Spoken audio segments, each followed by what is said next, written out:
All right, it all goes down this weekend. What am I talking about? UFC 308 and probably the most highly anticipated featherweight title fight of all time. Now, of course, a lot of people probably think that statement's crazy because Jose Aldo versus Conor McGregor was a monumental occasion.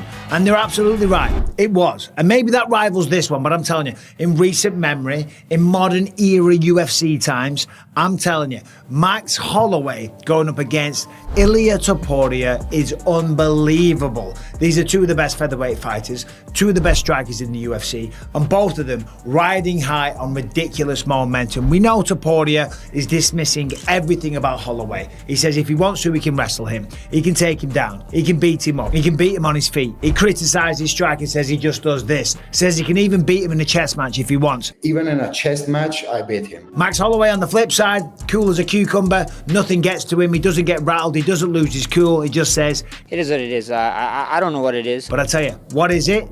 This is Max Holloway, the best version of himself. At 155, last time out at UFC 300, he looked ridiculous. He looks far more improved, far more calculated. He was respecting the risk from Justin Gaethje, so he was using beautiful footwork to get in and out.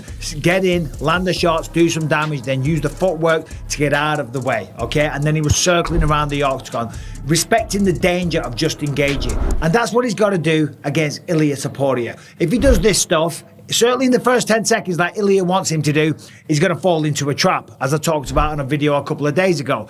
If he maintains the distance and uses the range and the experience and the longer legs and the versatility of the strikes, we've got a real fight in our hands. But let's not forget, Ilia Topuria's first martial art, of course, was Greco-Roman wrestling. But if we're going to talk about who's the better striker out of the two of them, I've got to say Ilia Topuria. Listen, the way he slips shots, the way he understands the range, the way he slips and then rips, he makes people pay. And a massive factor to weigh into the equation is power. Max Holloway has power. He hurt Justin Gaethje with spinning kicks to the face, hurt him with left hooks, dropped him with a 1-2. He's definitely got power. But historically throughout his career, we've seen him wear people down, and that's when he gets to finish. Like when he got on top of Jose Aldo and finished him from the mount, or just generally the way he wears people down. Ilia Topuria is a one-punch kind of guy. Now, I don't think we're going to see Max Holloway unconscious. I just can't see it. I can't allow my mind to go there. He's been in there with some of the most dangerous strikers, Dustin Poirier, Justin Gaethje,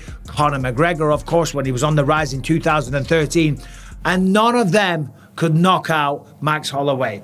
Is Ilia Topuria the one to do that? You never know. It's a possibility. He certainly thinks that he can. No one could take his lights out, and I felt very excited to be the first man to knock him out. And the fact that Max Holloway is coming down from 155 back down to 145 does pose some questions. I thought that Max Holloway was going to stay at 155. When he fought Justin Gaethje, it looked ridiculous. It was the best performance against a guy that if he had beaten Max Holloway, Gaethje was fighting for the belt. We know this. That was pretty much set in stone, but he rolled the dice, dared to be great, wanted to become the BMF champ, and he didn't get the job done. All right, this weekend, the UFC returns back to beautiful Abu Dhabi for UFC 308. Max Holloway, the BMF, going up against Ilia Topuria, and I have partnered with DraftKings to bring you a ridiculous offer. As I said, the UFC goes back to Abu Dhabi, and you can make the fights even more exciting by getting in on the action with my partners at DraftKings. Right now, all new customers who bet just $5 will instantly get $200 in bonus bets. DraftKings is the place to bet touchdowns. Stay in on the action and use your $200 in bonus bets to bet anytime touchdowns on DraftKings. And if sports betting is not yet available in your state, then don't worry. You can still join in on all the fun with DraftKings Daily Fantasy. And DraftKings is offering huge contests this weekend with massive cash prizes up for grabs. So, as I say, Max Holloway versus Ilia Topuria, two of the best featherweights the sport has ever seen. Co-main event, Khamzat Chimaev going up against Robert Whittaker. That fight is going to be ridiculous, and this offer is ridiculous. Sign up to DraftKings. New customers, use the promo code Bisping. Bet just $5 on any wager, and as I said, you will receive $200 in bonus bets instantly, only at DraftKings. Now, I'm saying a lot of words, but I haven't given a prediction yet. So, here we go. Who's going to win this historical main event going down at the Etihad Arena in Yas Island, Abu Dhabi? I've got to go with the champ. I got to go with Ilia Topuria. Look, listen, there's more than one way to skin a cat when it comes to mixed martial arts. The way Max Holloway skins a cat, he does it great, okay? He's a striker. He's got beautiful jiu-jitsu. He's got wrestling as well. And the ground and pound is fantastic. But Ilia Topuria has got many different choices. Can he go 5 rounds? Absolutely. There's no reason why we can't doubt Topuria's ability to go 5 rounds. Just because he hasn't done that doesn't mean he can't do that. And I believe with the athletic ability that he has, all the momentum that he has, the superstar that he's becoming, there's no way he's going to overlook somebody like Max Holloway and not push his body to the absolute limit. He's very compact, he's powerful, he's explosive, he's got great jiu-jitsu, he's got great timing, and of course the mind is the most powerful weapon. And I think leading up to this, the war of words, the trash talk, the whatever you want to call it, right? That stuff ain't getting to Max. You ain't going to make Max Holloway doubt himself. But the power of the mind, I say it all the time, is a very valuable tool. Max Holloway has lost a few times along the way, granted, to talented people, okay? There's no shame in losing to McGregor, Poirier, Volkanovski 3 times. But if you look at the MMA math, he knocks out Volkanovski, Holloway loses to Volkanovski. You can see the picture that I'm painting, but it doesn't really matter because Volkanovski was coming off the back of that knockout to Islam Makhachev.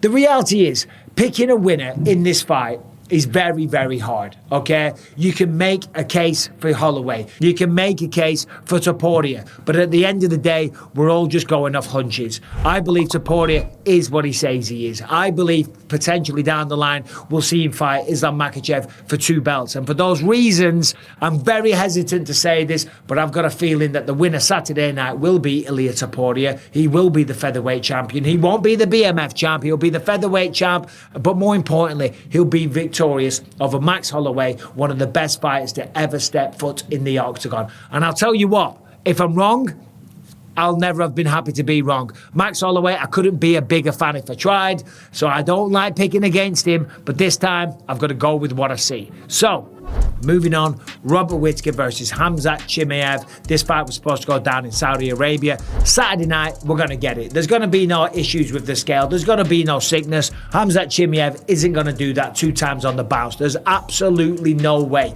And at 185, I think he'll make it no problem. Apparently now, he's locked in, he's dialed in, he's more disciplined than ever. He's not grabbing the bars out of the sock drawer. He's not doing any of that shit. He's beating world champion wrestlers at their own game. He's out grappling Luke Rockhold, and he's looking mean and fast when he's shadow boxing and hitting the pads. In the first round, the man's an absolute monster, okay? But this is a 5-round co-main event. Robert Whittaker's been there, done it many, many times. Of course, he got stopped against Dricus du Plessis. That does give me cause for concern. But listen, you step foot in the octagon enough times, shit goes wrong. You fight as long as Robert Whittaker has at his level against people like Yoel Romero, Israel Adesanya. The list goes on. The man's fought them all, and most of the time, beaten them all, apart from Dricus du Plessis and Israel Adesanya. So you might think that that's a reason for his stock to be a bit lower. I don't believe that at all. I think Robert Whittaker is one of the best fighters we've ever seen. That performance he had in Paris a couple of years ago against Marvin Vettori, that was some of the best boxing that you're likely to see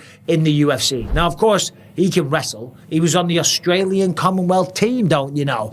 But is it enough to stop Khamzat Chimaev's wrestling? I don't believe it is. I believe he's going to have to weather the storm. He's going to get picked up. He's going to get put down. He's going to have Khamzat attempting rear naked chokes on him, because that's what Khamzat does. Khamzat's that good. He's that powerful. He's that dominant a force. But we have seen over 3 rounds, he slows down.